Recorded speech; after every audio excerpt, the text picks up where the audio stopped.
Baik, Umi mulai. Assalamualaikum warahmatullahi wabarakatuh. Waalaikumsalam warahmatullahi Waalaikumsalam wabarakatuh. warahmatullahi wabarakatuh. Alhamdulillahilladzi arsala rasulahu bil huda wa dinil haqq liyudhhirahu 'ala ad-dini kullih wa kafa billahi shahida. Asyhadu an la ilaha illallah wa asyhadu anna Muhammadan abduhu wa rasuluh. La nabiyya wa la rasula ba'dah amma ba'du. Rabbi syrah li sadri wa yassir li amri wahlul 'uqdatam min lisani yafqahu qawli. Allahumma la sahla illa ma ja'altahu sahla wa anta taj'alul hazna idza syi'ta sahla. Amin ya rabbal alamin. Baik, alhamdulillah, puja serta syukur marilah kita sama-sama panjatkan kehadirat Allah Subhanahu wa taala yang telah melimpahkan kesehatan, keberkahan, kemudahan dalam menuntut ilmu, dan semoga Allah satukan hati-hati kita tidak hanya di dunia saja tapi mudah-mudahan sampai akhirat kelak, sampai surganya Allah Subhanahu wa taala.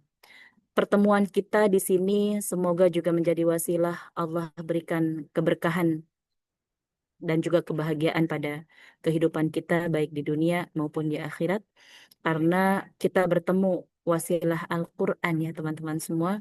Mungkin kita dipertemukan oleh Allah Subhanahu wa taala di Maskanul Hufad ini semata-mata bukan karena untuk mencari popularitas, mencari uang dan kehidupan yang banyak ya, tapi bagaimana kita mencari keberkahan dari Allah Subhanahu wa taala.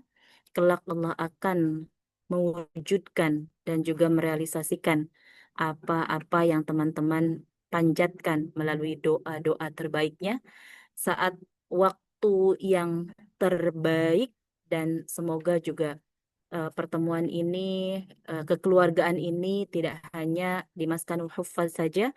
Ketika pun teman-teman sudah tidak berada di Maskanul Huffaz, maka Maskanul Huffaz dengan pintu yang sangat terbuka, dengan pintu yang selebar-lebarnya, kapanpun teman-teman akan berkunjung dan juga bersilaturahim ke Maskanul Huffaz, baik yang ada di pusat maupun di cabang, kami sambut teman-teman dengan sebaik-baiknya. Ya, jadi tidak ada istilah kami santri, kami mantan santri Maskanul Huffaz, tidak ada teman-teman. Selamanya kita pernah menjadi santri, maka selamanya itu pula kita menjadi santri abadi.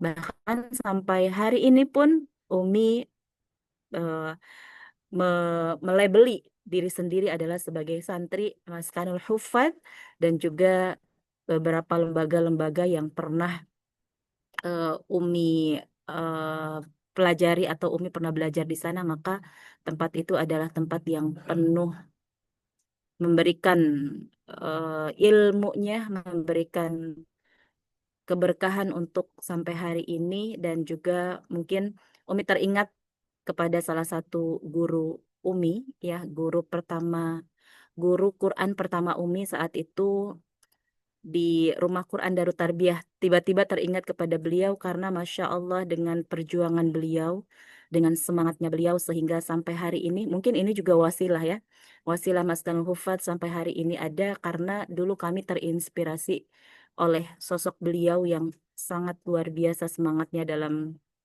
menjalankan dakwah Quran ini.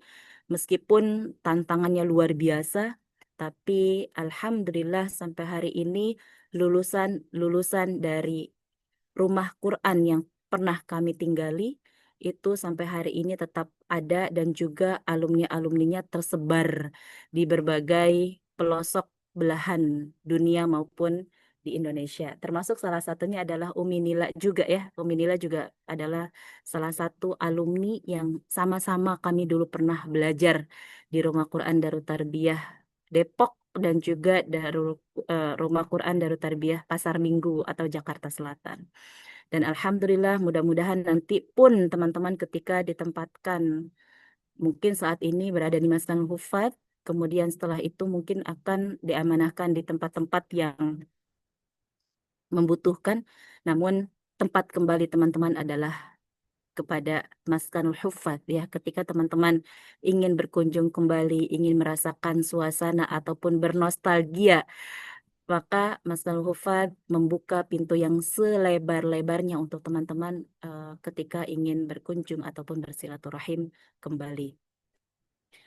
Alhamdulillah pada hari ini juga teman-teman semuanya diberikan kesehatan karena sehat ini merupakan rezeki yang luar biasa, rezeki yang tidak bisa dihitung dengan nominal rupiah berapapun. Dan bersyukur pada hari ini juga kita masih bisa bernafas setelah Allah matikan sementara beberapa jam lalu kita dimatikan oleh Allah Subhanahu wa taala, dan alhamdulillah hari ini kita juga masih merasakan, masih menikmati bisa menghirup udara pagi ini, dan semoga juga kita semuanya Allah lapangkan lapangkan Allah eh, panjangkan umur kita dalam kesehatan dan dalam ketaatan kepada Allah Subhanahu wa taala.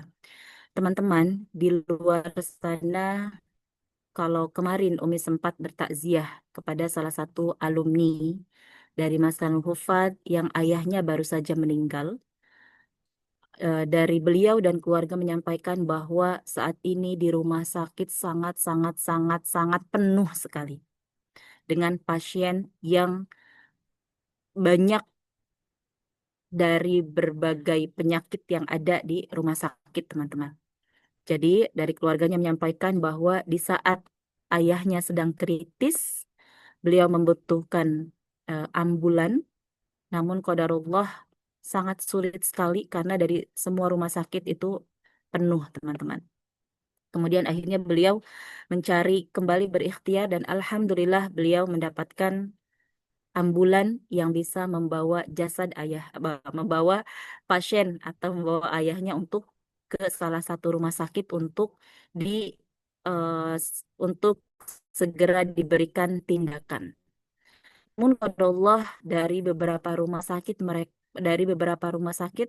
menolak untuk ayah beliau karena rumah sakit sangat penuh sekali.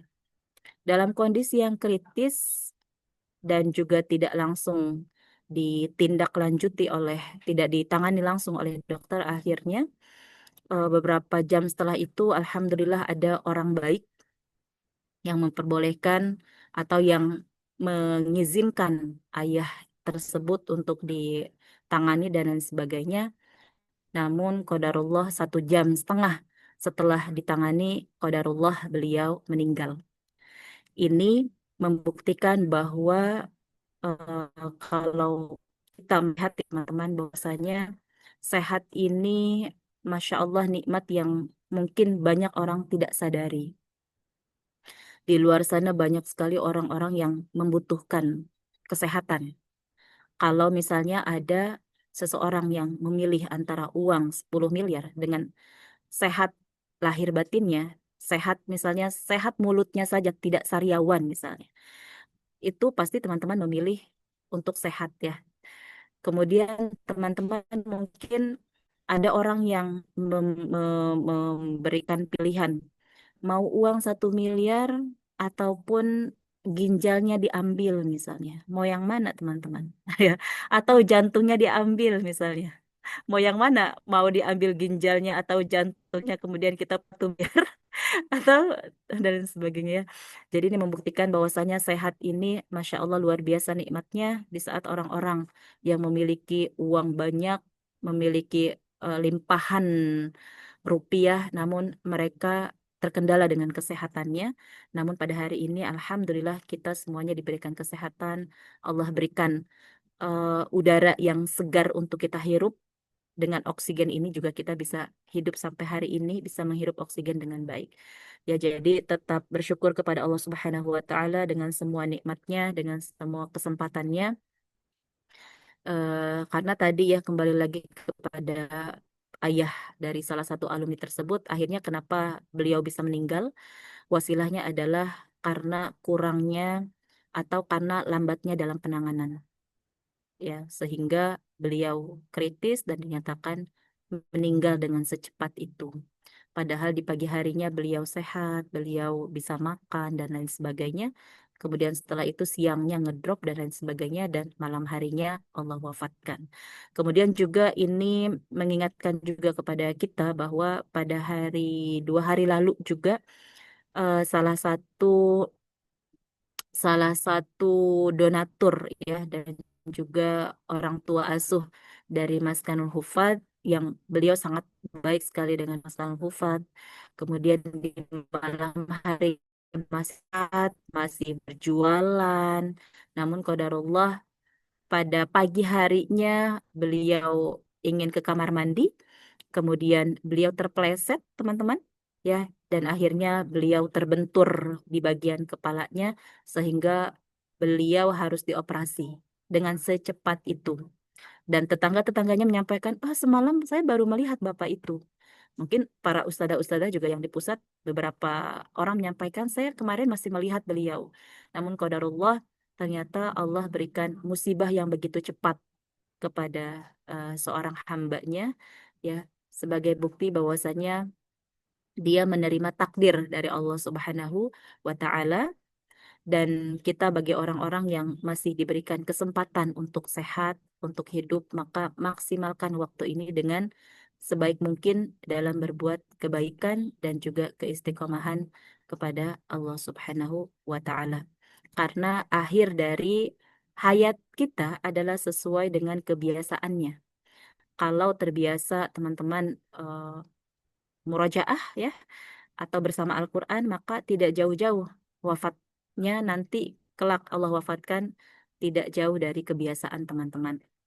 Banyak mungkin kita mendengar di luar sana, di berita sana, dan lain sebagainya, mereka ada yang meninggal dalam keadaan yang mabuk-mabuk ya, ada yang overdosis, ada yang bunuh diri, naudzubillah.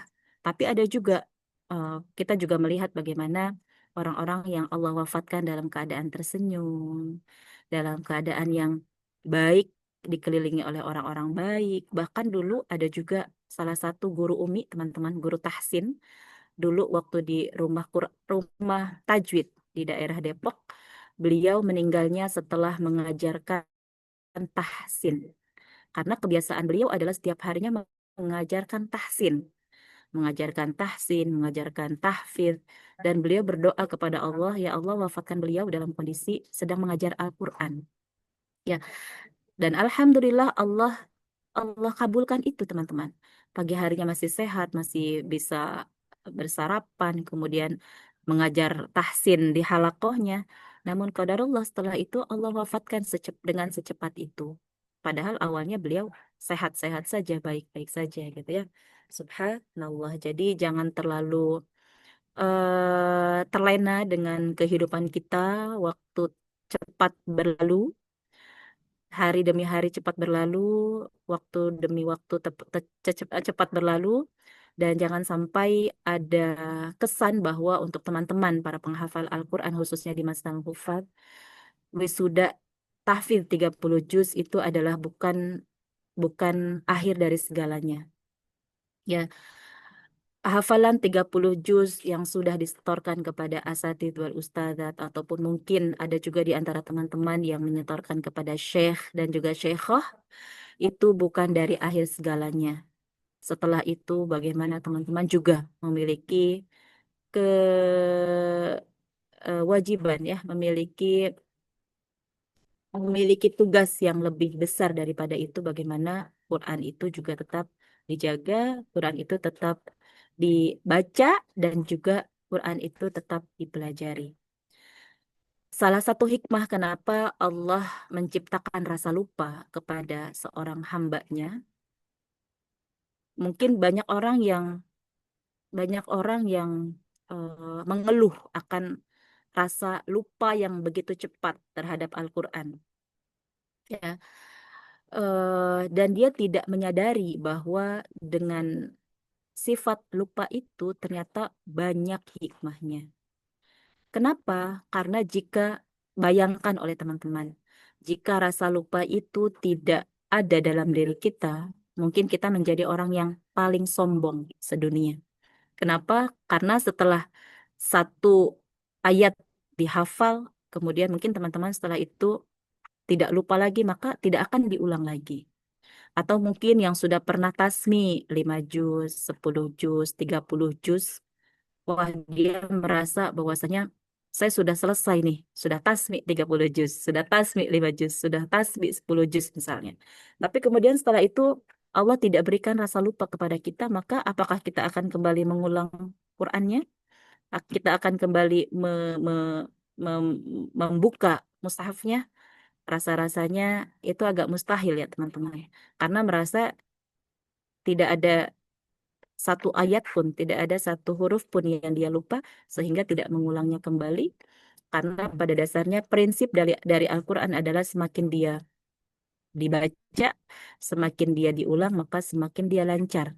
Ya, jangan terlena ketika mungkin teman-teman sudah tasmi 5 juz, sudah tasmi 10 juz, sudah tasmi 30 juz, kemudian setelah itu dalam masa-masa pengabdian, dalam masa-masa menjadi pengurus, pembimbing di pesantren Maslul Hufat ataupun di tempat lainnya, jangan sampai terlena dengan waktu yang begitu cepat berlalu.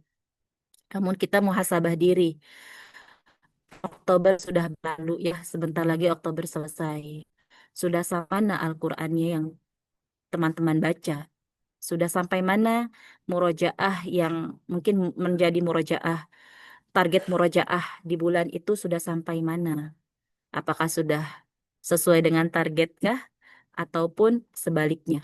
Apakah lebih banyak menghabiskan waktu untuk scroll media sosial, menonton podcast, atau teman-teman lebih banyak menghabiskan waktu untuk mengulang hafalannya?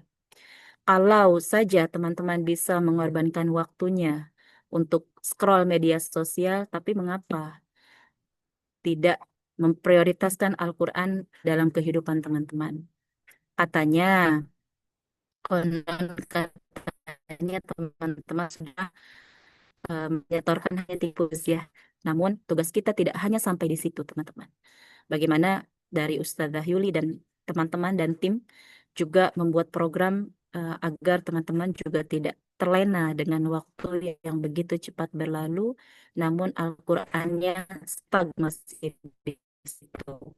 Ya, mudah-mudahan jadi pengingat kita semua bahwa Al-Quran dan sebagai prioritas hidup kita.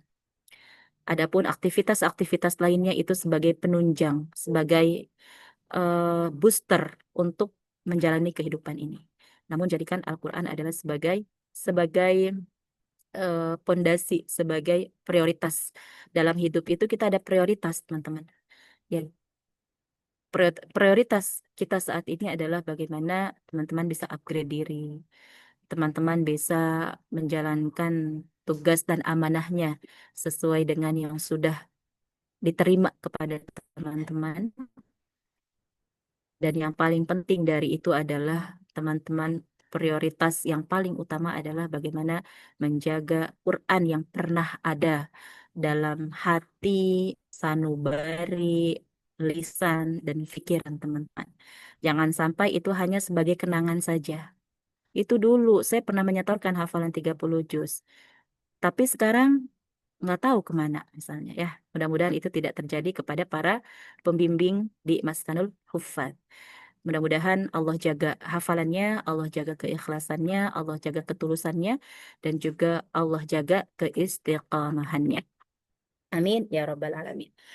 Alhamdulillah hari ini juga Umi sangat berbahagia sekali bisa melihat wajah-wajah cerah dari para pembimbing, dari para kepala cabang, ya, dari para dari para pengurus yang ada di pusat maupun yang ada di cabang.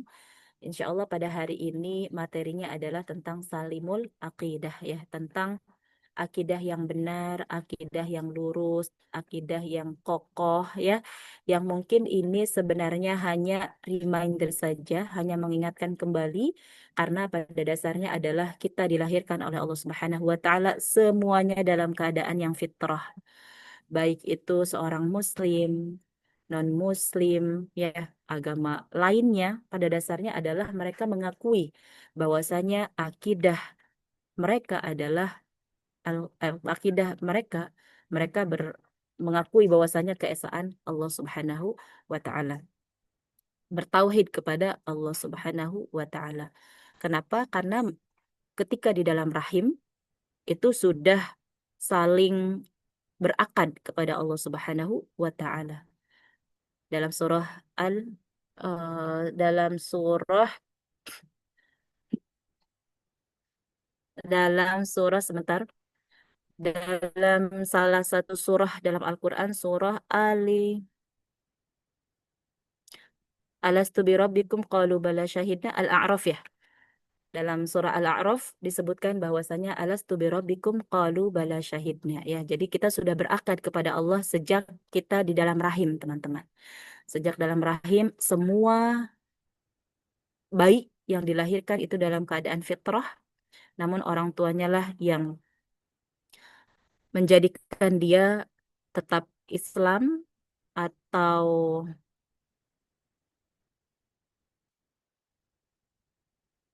Majusi ataupun Yahudi. Bentar. Oke, insya Allah nanti dalam waktu 1 jam ke depan kita akan mengupas kembali ya, mengingat kembali tentang Salimul Akidah. Dan insya Allah pertemuan ini kurang lebih sekitar 10 kali pertemuan yang mungkin teman-teman ini sudah tidak asing lagi, materi ini tidak asing lagi, namun ini menjadi pondasi utama bagi kita sebagai seorang muslim dan juga seorang muslimah. Jadi ada 10 karakter yang harus dimiliki oleh kita sebagai seorang muslim dan muslimah, yang mana ini kelak menjadi karakter kita. Tidak hanya sebagai tulisan saja, tidak hanya sebagai tidak hanya sebagai bacaan saja, tapi ini sebagai akidah, sebagai kepercayaan kepada kita, percayaan kita kepada Allah Subhanahu wa taala untuk meluruskan akidah yang mungkin kita pernah terbelok ataupun mungkin dulu kita pernah jahiliyah ya. Tidak ada satu orang pun yang lahir ke dunia ini ketika mulai dari balik sampai hari ini tidak pernah melakukan kesalahan. Pasti semua orang yang mungkin yang hadir pada hari ini ketika Allah buka aibnya, oh, orang-orang semuanya jijik gitu ya. Semuanya tidak ingin melihat kita. Semuanya tidak ingin berinteraksi dengan kita. Namun dengan sifat Rahman Rahimnya Allah, Allah menutupi aib-aib itu. Maka jangan sampai aib-aib yang tahu aib kita adalah diri kita sendiri. Maka jangan sampai aib yang mungkin kita tahu bahwasanya itu aib, kemudian diceritakan kepada orang lain. Jangan sampai itu kita lakukan, teman-teman. Kenapa? Karena Allah saja menjaga aib-aib saudaranya, menjaga aib-aib hamba-hambanya. Jadi jangan sampai juga di sini ketika mungkin teman-teman sedang berdiskusi, sedang sedang apa? Sedang berkumpul misalnya ya.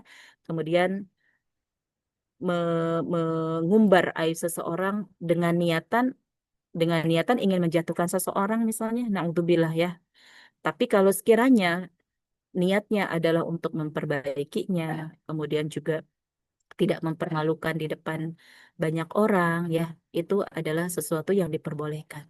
Namun yang tidak diperbolehkan adalah bagaimana dia mengumbar aib seseorang, kemudian dia berniat untuk menjatuhkan harga diri seseorang, itu yang tidak diperbolehkan dalam akidah kita, dalam agama kita. Baik, tauhid atau mengesahkan Allah. Tauhid adalah kunci kebahagiaan kita. Tauhid berarti mengesahkan Allah dalam ibadah, rububiyah, dan asma wa sifatnya, serta menolak segala bentuk kesyirikan. Sebelum Umi masuk kepada materi ini, boleh mungkin salah satu ustadz membaca surah Luqman. Boleh minta tolong kepada siapa nih? Yang jauh-jauh deh dari Musyrif Medan. Boleh salah satu dari Musyrif Medan. Silakan dibuka Al-Qur'annya surah Luqman. ayat 413 ya. Ayat ke-12 sampai ayat ke-19. Kita mungkin sedikit tadabur dari surah Luqman ayat 12 sampai 19, halaman 414, boleh 413 ya.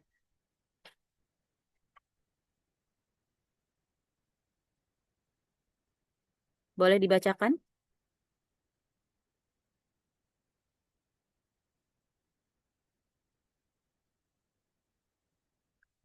Ada? Ada Mi. Boleh dibaca Ustaz.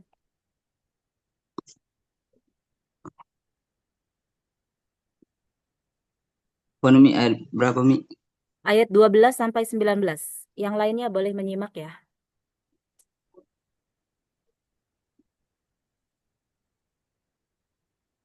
أعوذ بالله من الشيطان الرجيم. بسم الله الرحمن الرحيم. ولقد آتينا لقمان الحكمة أن اشكر لله ومن يشكر فإنما يشكر لنفسه ومن كفر فإن الله غني حميد. وإذ قال لقمان لابنه وهو يعظه يا بني لا تشرك بالله إن الشرك لظلم عظيم. ووصينا الإنسان بوالديه حملته أمه وهنا على وهن وفصاله في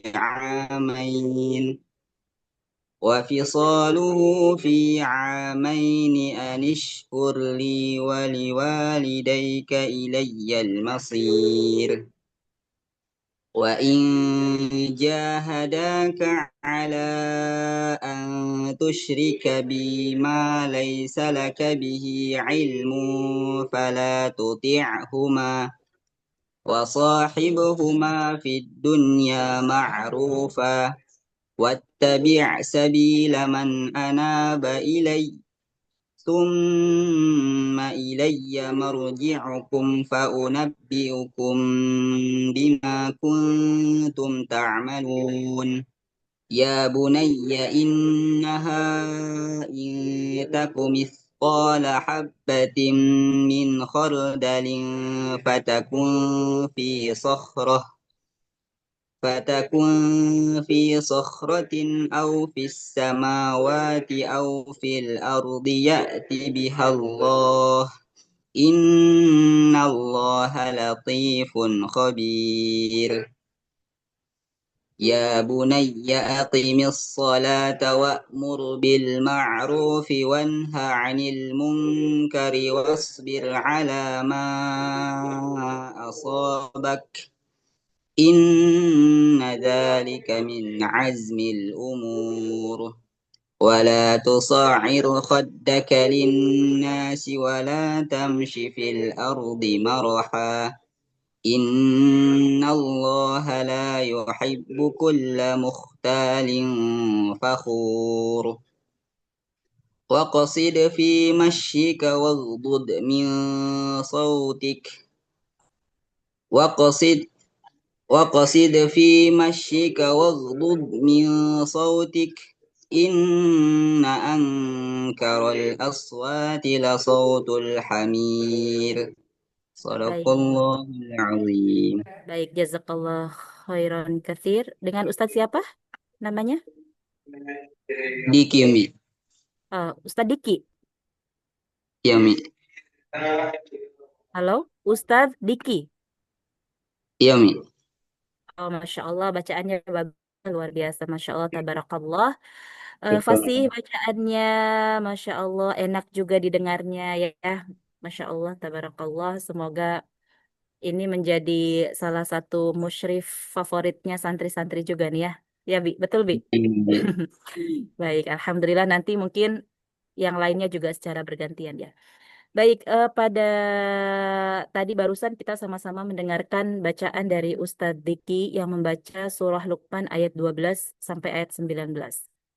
Di sini Luqman mungkin ini ayat yang sering familiar kita baca, kita dengar juga ya. Kenapa? Karena ini ayat ini berkaitan dengan tauhid. Bagaimana seorang Luqmanul Hakim itu bukanlah seorang nabi, bukan juga seorang rasul karena beliau tidak mendapatkan wahyu, tapi beliau mendapatkan hikmah dari Allah Subhanahu wa taala yang mana ini di akhirnya Allah mengabadikan mengabadikan hikmah ini dalam surah Luqman ya ayat 12 sampai ayat 19. Yang pertama adalah tidak menyekutukan Allah.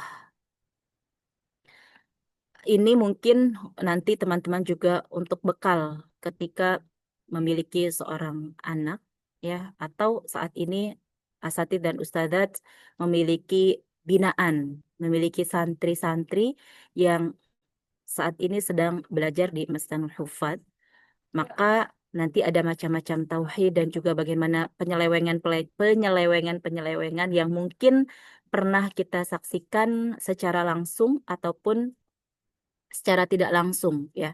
Maka bisa diingatkan oleh para asatidz wal ustadzah.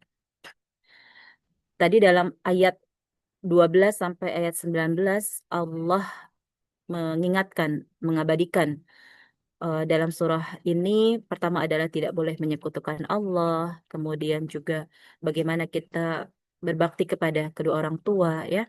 Kemudian ketika ketika berbicara ini selain tauhid juga tentang akidah dan juga akhlak ya, bagaimana kita ajarkan kepada anak didik kita yang paling utama dalam kehidupan kita ini adalah bagaimana bisa mengesahkan Allah, kemudian berbakti kepada kedua orang tua yang mungkin banyak ya kami mendengar kisah dari para santri-santri bahwa mereka tidak dekat dengan orang tuanya. Bahkan ada juga yang benci dengan orang tuanya. Nah, di situ ada peran para asatidz, peran ustadzat, bagaimana mereka sebagai seorang anak mencintai orang tuanya, menyayangi orang tuanya, hormat kepada orang tuanya, bagaimanapun kondisi orang tuanya.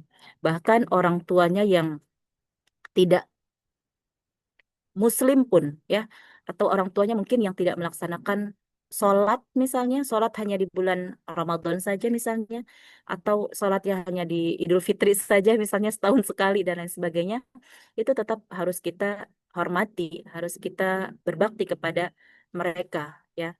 Jangan sampai ada rasa benci kepada orang tua, kepada ayah, ibu dan lain sebagainya karena ridha Allah terletak pada ridho orang tuanya ketika kita masih menjadi seorang anak dan masih memiliki kedua orang tua. Tugas kita adalah berbakti kepada kedua orang tua. Jangan lewatkan teman-teman para asatidz dan ustadzat saat ini sudah diperbolehkan untuk memegang handphone ya. Jadi tidak ada hari, tidak ada kalau dulu mungkin sepekan sekali menelpon orang tua, sebulan sekali menelpon orang tua, ya. Tapi karena sekarang sudah diberikan kebebasan untuk menggunakan handphone dengan waktu-waktu yang sudah ditentukan, maka tidak ada hari tanpa terlewati menginformasikan kepada orang tua atau mengucapkan uhibbuki fillah, ya, uhibbuka fillah, terima kasih dan lain sebagainya.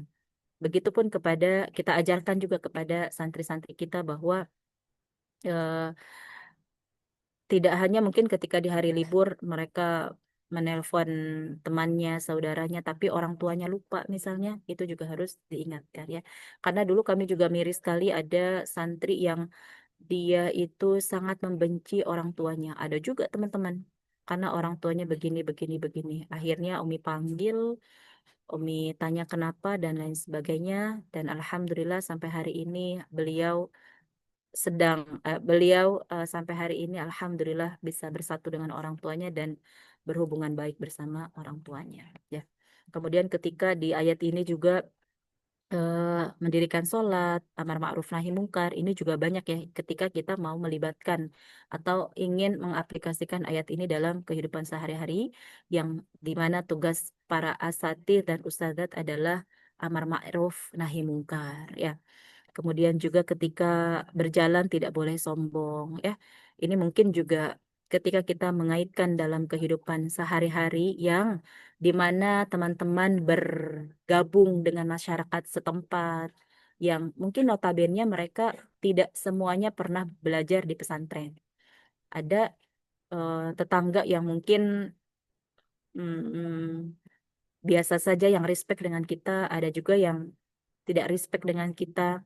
Tapi tugas kita adalah bagaimana kita bisa santun, bisa bisa berbuat baik kepada mereka ketika berjalan kita juga menundukkan badannya mungkin ya. Kemudian kita juga mengucapkan salam. Kemudian bagi mungkin teman-teman yang akhwat ketika bertemu dengan warga sekitar kita juga bersalaman, begitupun yang ikhwannya atau sekedar menyapa, tersenyum itu juga sebagai bentuk akhlak dan juga budi pekerti kepada masyarakat sekitar. Dan ketika berbicara tidak boleh mengeraskan suaranya ya. Baik itu mungkin ketika teman-teman berada bersama dengan santri itu sewajarnya saja tidak sampai mengganggu aktivitas yang ada di sekitar asramanya atau di sekitar lingkungan cabang tersebut atau mungkin tidak mengeraskan suara dengan mic ya kalau sekiranya memang sekitarnya merasa terganggu dan lain sebagainya.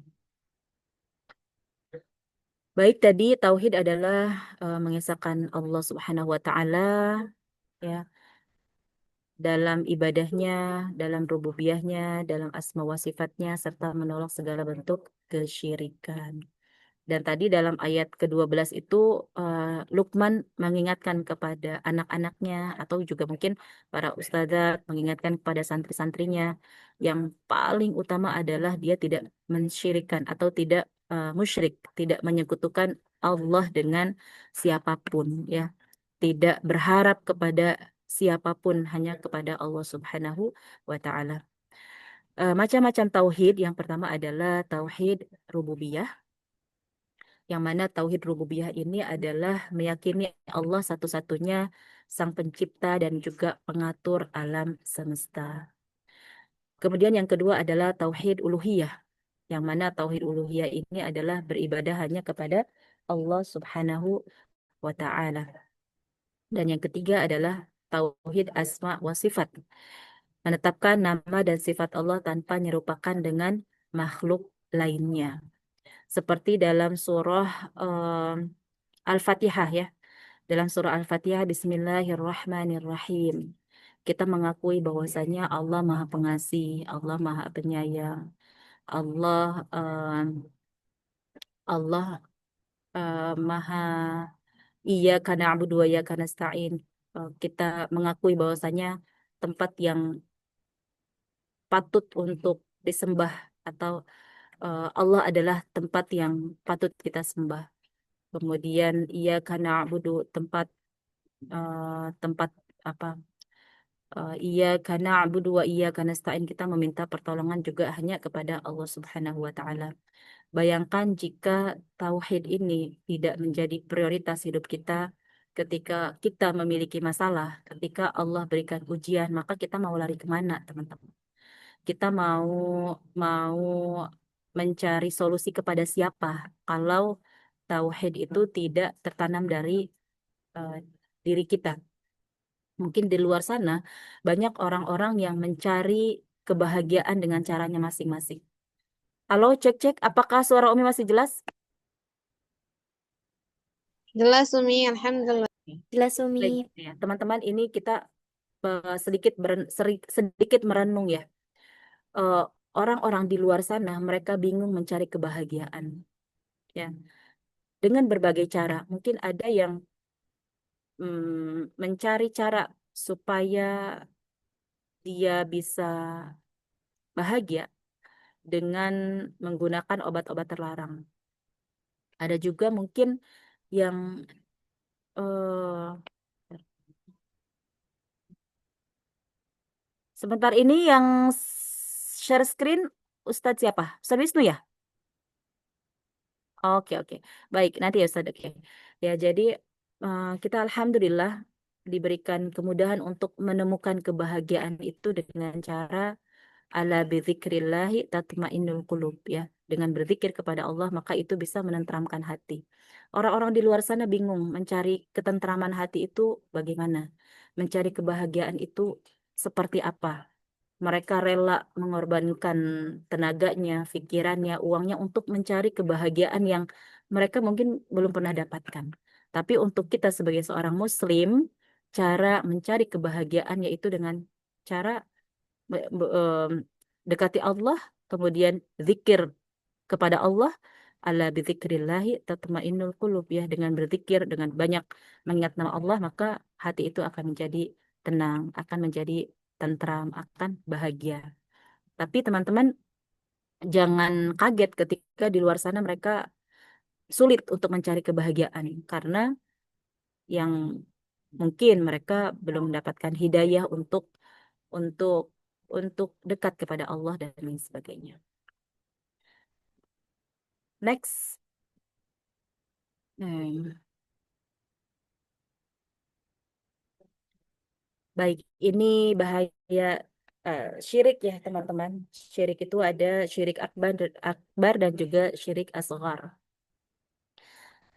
Syirik berarti menyekutukan Allah dengan sesuatu, baik itu dalam ibadahnya, baik itu dalam mengesahkan Allah, baik itu asma wa sifatnya. Kemudian kita juga sering mendengar bahwasanya syirik itu ada syirik akbar ya, ada juga syirik asghar. Namun kedua-duanya ini mudah-mudahan tidak menjadikan ini sebagai pemakluman atau sebagai pembenaran, baik itu syirik asghar ataupun syirik besar ya. Karena syirik itu mungkin kita sering mendapatkan juga menemukan di sekitaran kita dengan adat istiadat yang mungkin kita melihat ada adat istiadat yang bertentangan dengan syariat Islam tapi masih dilakukan juga oleh warga sekitar yang itu sebenarnya tidak ada pembenaran atau tidak ada pemakluman untuk kita sebagai orang muslim atau muslimah yang tahu akan kesyirikan itu. Ya, syirik akbar itu bisa membatalkan keislaman kita, keimanan kita, dan juga untuk syirik asgar itu tidak membatalkan tapi mengurangi kesempurnaan tauhid kita, akidah kita. Bahaya syirik yang mudah-mudahan ini tidak kita lakukan ya, kalaupun mungkin pernah kita lakukan kemarin-kemarin, mudah-mudahan kita bisa bertaubat dan tidak melakukan itu lagi. Kenapa? Karena bahaya syirik adalah tidak diampuni Allah jika tidak bertaubat ya. Kemudian yang kedua, menghapus amal ibadah kita. Kemudian oke, kemudian menghalangi masuk surga. Kemudian merusak niat tanpa terasa, kemudian bisa menyeret pelakunya ke dalam syirik besar jika terus dibiarkan.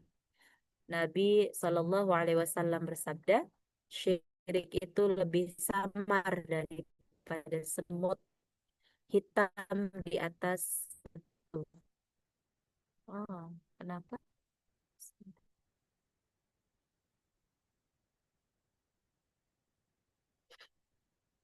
Ya.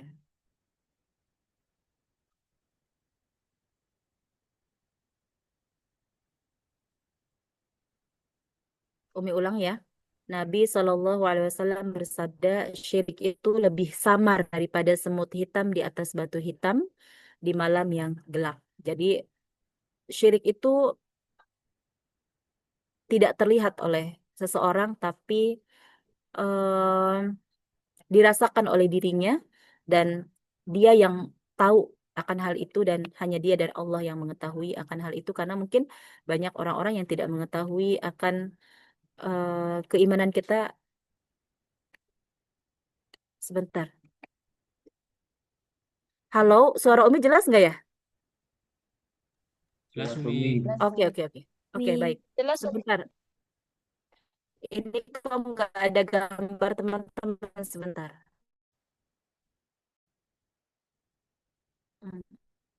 Oke, lanjut ya, lanjut. Oke, bentuk syirik modern. Nah, ini karena kita berada pada zaman modern ya, jadi ini juga terintegrasi dengan kondisi saat ini. Bentuk-bentuk syirik modern yang mungkin kita juga pernah melihat secara langsung atau mungkin ada di antara kita yang masih sampai hari ini mempercayai ini ya. Jika masih ada di antara kita yang masih mempercayai ini, bertaubatlah, berbanyak istighfarlah ya, karena syirik-syirik modern ini dibalut dengan mengikuti zaman ya. Yang pertama adalah percaya ramalan zodiak. Nah, ini biasanya orang-orang atau anak-anak remaja yang lahirnya di bulan apa? Di bulan Juli misalnya ya. Dia hmm, apa sih istilahnya? Dia bintangnya bintang apa? Misalnya bintangnya bintang Leo ya atau apalah nggak Umi nggak pernah ngerti juga ya, nggak pernah mendalami itu juga gitu, hanya sekedar tahu saja dia mempercayai bahwa nasib ditentukan oleh bintang atau tanggal lahir. Wah, kalau tanggal lahirnya di bulan ini, di tanggal ini, dia bernasib baik misalnya. Kemudian, tapi dia kalau lahirnya di bulan ini, tanggal segini dan lain sebagainya, oh dia tidak beruntung dan lain sebagainya ya. Kita kita mengenal dalam rukun iman yang keenam adalah iman kepada takdir, qada dan qadar. Eh, jadi tidak beriman kepada zodiak-zodiak yang itu hanya dibuat oleh manusia. Ya, kita meyakini ya, kode dan qadar itu ditentukan oleh Allah Subhanahu wa taala. Tak baik dan buruk tuh semua takdir itu adalah baik ya, tidak ada takdir buruk. Semuanya takdir itu baik, semua datangnya dari Allah Subhanahu wa taala. Kemudian yang kedua, bentuk syirik modern. Percaya kepada jimat atau azimat. Ya, percaya kepada benda tertentu yang mana benda itu bisa memberikan keberuntungan ataupun menolak bala. Nah, kalau teman-teman masih memiliki adik ya, atau tetangga yang mungkin, kalau dulu sih Umi sering melihat ada anak kecil yang dikalungkan kalung warna hitam, kemudian di dalamnya ada jimat-jimat, ada jam apa, ada tulisan Arab yang ketika Umi tanya itu untuk apa, katanya supaya dia terhindar dari bala, dari dari musibah katanya ya. Sebenarnya ketika dia sakit sakit saja gitu, ketika dia kena musibah juga gitu ya. Jadi jangan sekali-kali menyekutukan Allah dengan benda apapun yang mana benda itu menurutnya mendatangkan keberuntungan ataupun menolak bala. Kita meyakini bahwasanya Allah yang memberikan dia musibah, memberikan dia cobaan, namun Allah pula yang memberikan kesembuhan, Allah juga yang memberikan solusi terhadap permasalahan yang ada. Kemudian, nah ini pergi ke ramal atau dukun, ya. Apapun itulah, orang pintar lah, paranormal lah, dan lain sebagainya, yang mungkin ini juga menjadi tren pada zaman sekarang, ya. Orang-orang datang ke orang pintar katanya, supaya ingin disembuhkan sakitnya, supaya ingin dilihat cantik oleh orang lain ya, atau ingin banyaklah keinginannya gitu. Rasulullah Shallallahu Alaihi Wasallam bersabda, hadis yang diriwayatkan oleh Imam Ahmad ya. Barang siapa mendatangi dukun lalu membenarkan perkataannya, maka ia telah kufur terhadap apa yang diturunkan kepada Nabi Muhammad sallallahu alaihi wasallam. Ada dalam hadis lain juga disebutkan bahwa barang siapa yang mendatanginya saja, teman-teman. Ini yang mendatanginya, kemudian dia belum membenarkan. Dia baru berniat nih, berniat kemudian mendatangi ke rumahnya ataupun ketemu di mana dengan peramal ataupun dukun dan lain sebagainya, maka dia tidak akan diterima sholatnya selama 40 hari 40 malam, teman. Itu jika kita mendatangi ya, mendatangi peramal ataupun dukun ataupun orang pintar apalah itu namanya. Kemudian dia baru datang saja, belum membenarkan perkataannya, itu sholatnya tidak akan diterima 40 hari 40 malam. Kemudian jika dia mendatangi, kemudian dia membenarkan perkataannya, oh nanti kata dukunnya kamu harus begini, supaya kamu dipermudah dalam menghafal Qur'annya, misalnya. Ada juga loh di luar, mungkin insya Allah di Mas Naufal tidak ada ya. Ada, kamu juga sering mendengar bahwasanya ketika dia dari kampung, kemudian dia mau belajar atau mau bekerja di perkotaan, biasanya orang tuanya menitipkan barang supaya tadi agar menjaga anak ini supaya dimudahkan dalam urusannya, dalam belajarnya, dalam pekerjaannya dan lain sebagainya. Dia menggantungkan dirinya kepada jimat tersebut, maka itu adalah perbuatan yang tidak diperbolehkan oleh Allah Subhanahu wa taala. Kemudian yang berikutnya adalah keyakinan tahayul modern, ya. Ada angka sial, ada angka baik. Oh, saya kenapa nikahnya harus di tanggal segini? Karena orang tua percaya bahwa kalau tanggal segini bla bla bla bla bla bla. Ini adalah merupakan angka sial misalnya. Pernah mendengar teman-teman? Ya, ini juga keyakinan tahayul yang tidak boleh kita yakini, teman-teman. Termasuk juga mungkin ketika melihat atau teman-teman menyaksikan di media sosial ya, film-film yang berbau tahayul, yang berbau mistik, itu biasanya digemari sekali oleh orang-orang Indonesia. Padahal secara tidak langsung itu mereka adalah melakukan kegiatan atau melakukan perbuatan-perbuatan syirik yang tidak dibenarkan oleh oleh Allah dan Rasulnya. Ya, termasuk tadi angka sial. Di dalam Islam tidak ada angka sial atau tidak ada hari sial. Nih, mungkin teman-teman pernah mendengar juga bahwa untuk para pengusaha ada juga yang menyampaikan bahwa ketika dia mau bepergian, mau melakukan kegiatan acara dan lain sebagainya, mereka sangat-sangat menghindari kegiatan tersebut dilakukan pada hari Selasa katanya.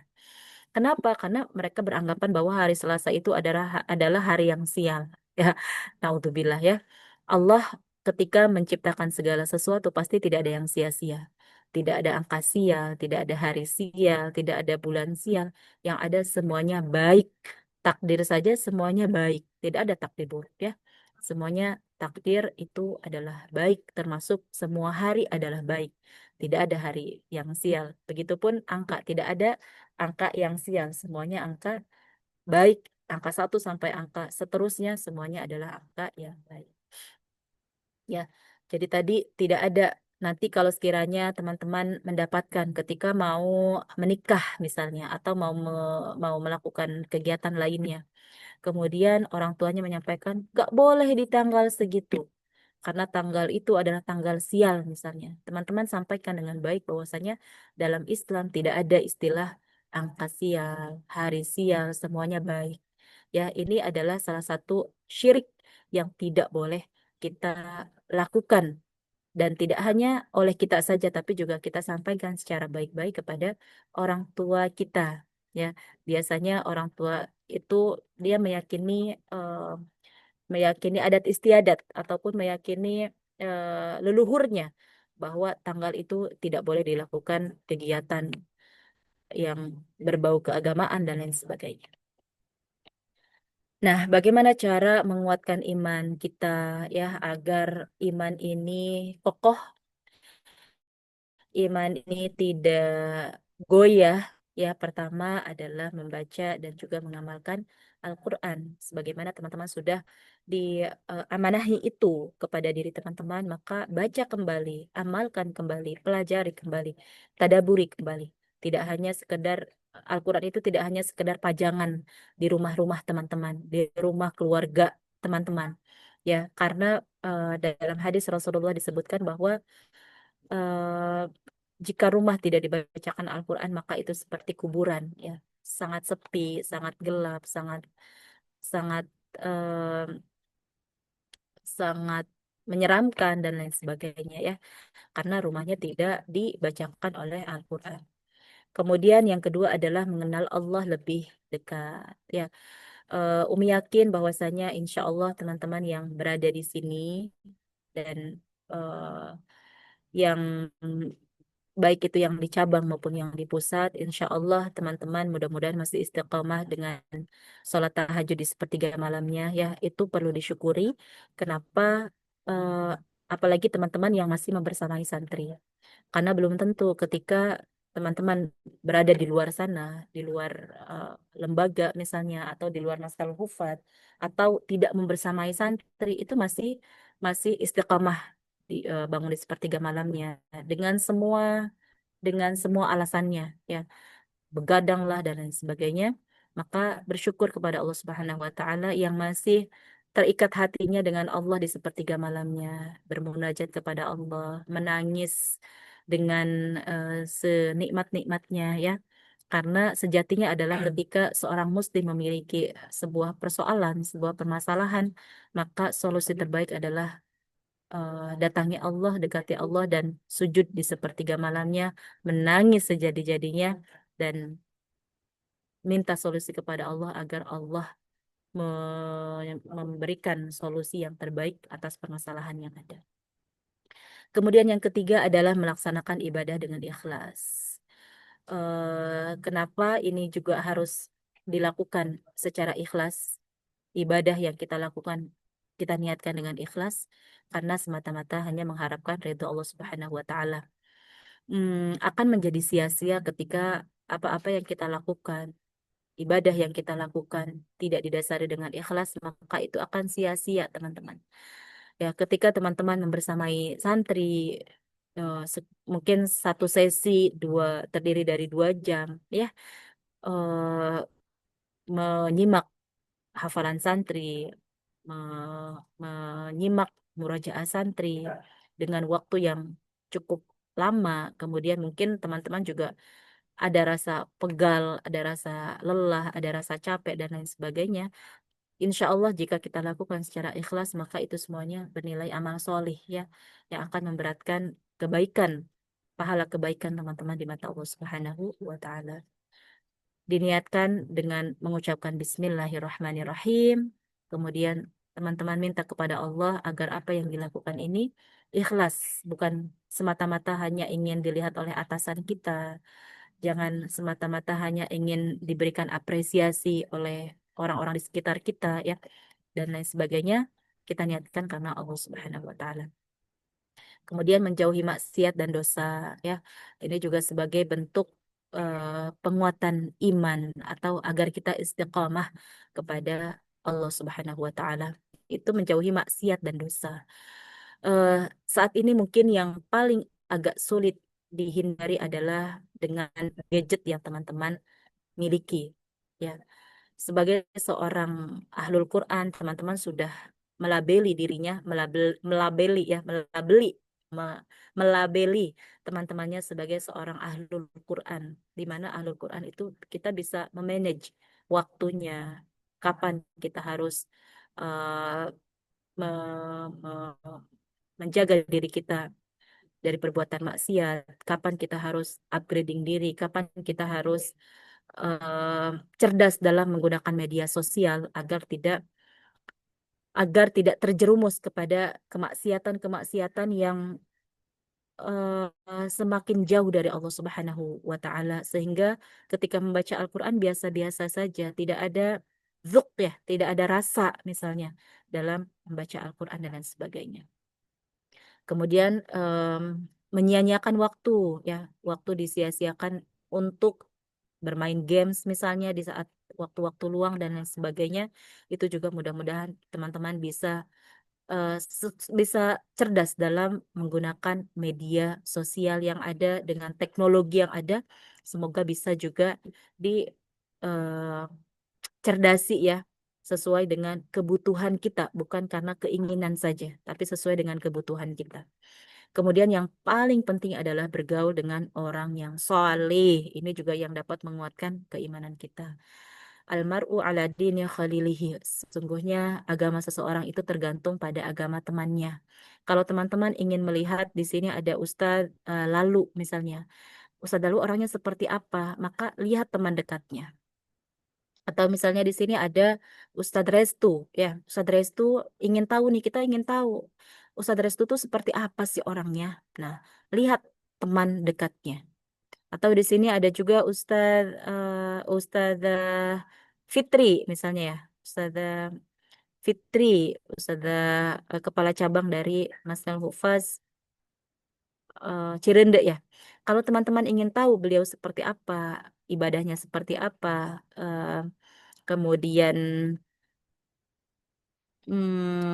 plus minusnya seperti apa, eh, maka lihat teman dekatnya ya. Karena eh, kita akan mengetahui kebiasaan dan juga mengetahui seseorang itu tergantung dengan temannya, bergantung pada temannya. Kalau teman, kalau Rasulullah mengingatkan kepada kita kalau kita bergaul dengan eh, tukang besi ya, maka kita akan kecipratan apinya. Kalau kita bergaul dengan penjual minyak wangi, maka kita juga akan kecipratan wanginya. Tinggal kita memilih mau berteman dengan orang yang baik atau sebaliknya. Kemudian ini zikir-zikir penguat akidah ya. Hasbi Allah wa ni'mal wakil, ni'mal maula wa ni'man nasir. Kemudian astagfirullah alladzi la ilaha illa huwal hayyul qayyum wa atubu ilaih dan lain sebagainya. Atau kita juga sudah membiasakan zikir pagi dan petang itu juga untuk melindungi dari penguat akidah dan juga doa perlindungan dari syirik ya. Ini juga tadi eh, nanti mungkin teman-teman juga bisa menghafalkan ini. Kemudian kalimat tauhid la ilaha illallah dan lain sebagainya. Kemudian kalimat istighfar ya. Itu sebagai zikir penguat akidah. Kemudian dengan menguatkan iman dengan Asmaul Husna, dengan nama-nama Allah yang Maha Agung, nama-nama Allah yang tergabung pada 99 nama ya. eh, mengenal, memahami dan juga mengamalkan Asmaul Husna itu bukan hanya sebagai memperindah doa saja, tetapi juga menguatkan iman, menumbuhkan cinta kepada Allah dan menjadi benteng dari kesyirikan.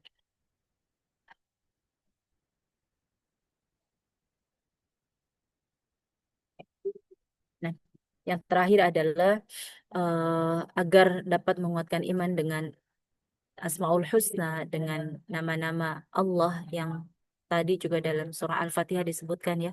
Bismillahirrahmanirrahim. Kita mengakui bahwasanya Allah Maha Pengasih dan juga Maha Penyayang. Berikutnya untuk menguatkan iman kita, yang pertama juga yang per- eh, untuk menguatkan iman kita juga yang pertama adalah membaca dan mengamalkan Al-Quran. Tadi juga sudah disebutkan ya. Kemudian yang kedua adalah menjadi teladan akhlak untuk eh, orang-orang yang berada di sekitar kita. Umi pernah sampaikan dulu-dulu bahwasanya seorang pengajar Al-Quran, seorang pembimbing Al-Quran di mata para santri adalah teman-teman semuanya baik-baik saja. Jangan sampai memperlihatkan aib kita di depan para santri, karena itu akan menjatuhkan wibawa dan juga marwah di depan para santri. Ya, ketika mungkin ada eh, ustadzah atau sebagai seorang pembimbing eh, yang mungkin saat itu sedang jadwal di hari Senin ataupun hari Kamis. Kemudian ada salah satu ustadzah yang tidak berpuasa sebagai bentuk toleransi kita, sebagai bentuk eh, penghormatan kita kepada teman-teman lainnya yang berpuasa, maka tidak boleh makan di depan orang yang berpuasa misalnya dan lain sebagainya ya. Kemudian yang ketiga adalah menghindarkan diri dari perbuatan syirik, menggantungkan semua diri kita, semua penghambaan kita, semua semua keyakinan kita hanya kepada Allah Subhanahu wa taala. Allah tempat bergantung, Allah tempat meminta pertolongan ketika kita punya masalah adalah Allah sebagai pemberi solusi yang terbaik ya. Meskipun mungkin teman-teman butuh didengarkan ceritanya kepada teman lainnya, tapi pada dasarnya adalah Allah yang akan memberikan wasilah ya. Allah akan memberikan solusi yang terbaik kepada kita sebagai seorang hambanya ketika akidah, ketika tauhid itu mengesahkan kepada Allah semuanya bergantung kepada Allah Subhanahu wa Ta'ala. Itu saja mungkin yang bisa Umi sampaikan kepada teman-teman semua pada hari ini. Semoga ada manfaatnya. Eh, Termasuk untuk teman-teman yang sakit ya. Ini juga kita sampaikan kepada santri-santri yang sakit. Mungkin ketika sakit ada yang beranggapan bahwa salah satu caranya adalah harus pergi ke rumah sakit, kemudian dengan obat ini bisa menyembuhkan dia dari sakitnya, maka kita sampaikan kepada mereka obat ini adalah sebagai wasilah, sebagai bentuk ikhtiar kita agar teman-teman bisa sehat ya. Ataupun misalnya ketika mereka berhasil menyelesaikan targetnya, mereka beranggapan bahwasanya ini adalah atas hasil kerja kerasnya, atas hasil begadangnya misalnya ya, atas hasil apa pengorbanannya misalnya ya. Tapi kita sampaikan kepada mereka hada min fadli Robbi. Ini semuanya atas kehendak Allah Subhanahu wa taala. Allah memberikan kecerdasan, kemudahan bagi teman-teman santri untuk menghafalkan Al-Quran. Bukan kita yang hebat, teman-teman. Bukan ustadzah-ustadzah yang hebat. Bukan guru-guru yang hebat.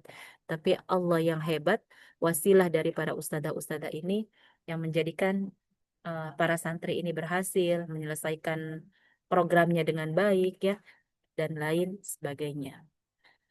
Itu saja yang bisa Umi sampaikan. Semoga bermanfaat. Al-haqqu min rabbik fala takunanna minal mumtarin. Jika mungkin ada yang mau ditanyakan atau disampaikan, boleh teman-teman raise hand ataupun boleh melalui kolom chat ya. Itu saja. Waktunya sudah habis ya. eh, Dikembalikan lagi kepada Ustazah Qalbi, dipersilahkan. Untuk teman-teman di Kalimantan tadi sudah menyampaikan di sana sudah adzan zuhur karena perbedaan waktu yang cukup lama ya, yang cukup di Kalimantan lebih cepat adzannya. Kemudian di Sumatera lebih lambat ya dibandingkan dengan di pusat adzan. Oke, dikembalikan lagi kepada Ustazah Qalbi. Umi persilahkan. Insya Allah. Jazakumullah khairan katsiran Umi atas penyampaiannya. Baik teman-teman, seperti yang Umi sampaikan tadi, apakah ada teman-teman yang mau bertanya atau ingin menyampaikan sesuatu? Silahkan teman-teman. Mungkin kita batasin satu ya Umi ya, karena kita melihat juga Baik, di sini sudah mau azan. oke Ustazah. Jadi kalau ada Ada lanjutan, yang mau disampaikan? kalau ada yang mau Atau nanya, bisa di grup pembimbing. Kan ada Umi juga ya di grup pembimbing ya Umi.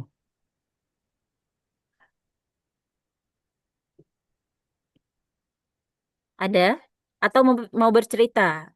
Atau mau bercerita bagaimana kondisi di asramanya mungkin? Atau misalnya ada yang kesurupan misalnya ya? Gimana? Sekarang ada yang kesurupan gak nih Ustazah Qalbi? Biasanya kita dari tahun ke tahun itu ada saja informasi bahwa santri-santri kesurupan. Ada santri-santri yang bukan kesurupan sih, mungkin dia terganggu jiwanya misalnya dan lain sebagainya ya. Atau mungkin ada di antara teman-teman di sini yang bingung mencari kebahagiaan itu gimana sih, misalnya. Tadi Wis sudah sampaikan ya. Karena di luar sana teman-teman banyak orang yang sulit untuk kok saya hidupnya gersang gitu ya. Hidupnya kok kayaknya serba kekurangan, serba kesulitan, serba dikit-dikit mengeluh dan lain sebagainya. Karena tadi dia tidak, mungkin dia belum mengenal dirinya dan juga belum mengenal Robnya. Cek cek. Nih, gimana nih Oke. teman-teman? Ada yang mau raise hand? Ada yang mau menyampaikan? Boleh, on mic.